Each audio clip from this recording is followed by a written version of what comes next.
beban, ditikam fitnah, dipermainkan cinta, dilanda rindu kedamaian, dikejar mimpi, dan hingga sampai ia lupa diri sendiri.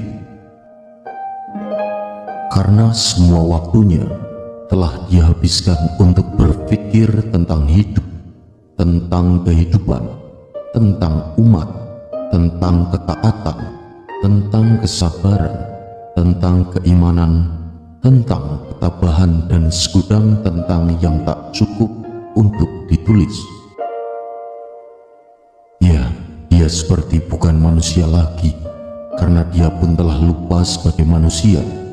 Jika kita ini adalah manusia, maka ada susah dan ada senang, ada tangis dan tertawa, ada derita dan pula bahagia, dan lain sebagainya, yang semuanya selalu berpasangan.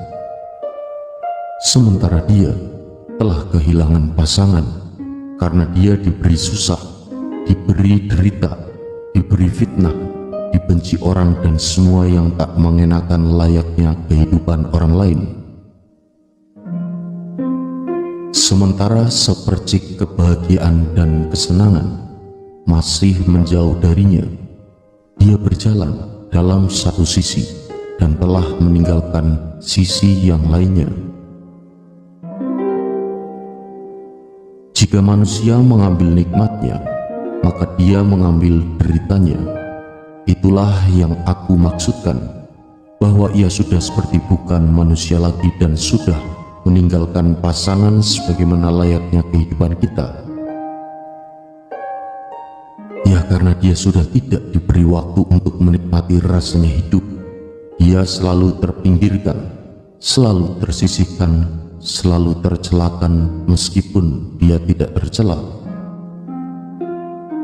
Ya, dia selalu dianggap bodoh meskipun dia adalah lautan ilmu. Dia termiskinkan meskipun dia adalah kunci dari harta benda dunia, dan dia selalu dianggap salah dan keliru meskipun sesungguhnya dia dijalankan dalam kebenaran. Sejenak aku terhenti dari menulisku, namun tiba-tiba kata mengalir kembali.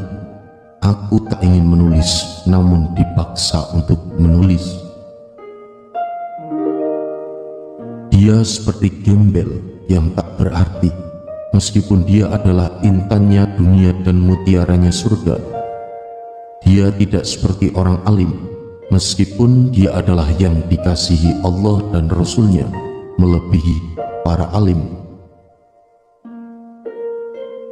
Setiap hari kita bercengkrama dengan keluarga, teman, sahabat, dan kawan serta dunia, sementara dia bercengkrama dengan alam, dengan langit, dengan perintah, dengan kegaiban, dengan Tuhan, dan dengan para kekasih Tuhan.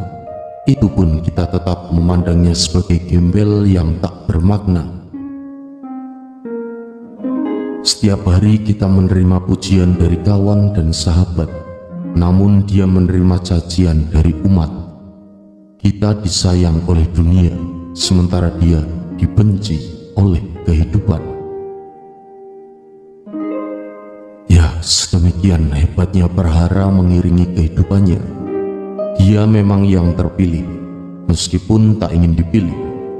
Dia tak ingin menjalani sebagai pilihan Tuhan, namun dia dipaksa oleh Tuhan yang tak biasa menerima sebuah penolakan. Dia selalu mencoba untuk lari dan meninggalkan ketetapan, namun Tuhan tak memberi dia jalan untuk menghindar.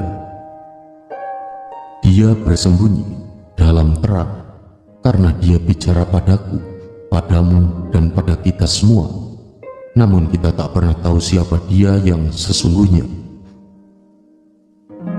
Dia tak pernah mengaku dan tak mau pula diakui. Jika ada yang tahu bahwa dia benar, dia baik, maka dia akan segera menutup dirinya dengan sesuatu yang dianggap tidak baik dan tidak benar, meskipun itu adalah hal yang benar di hadapan Tuhan.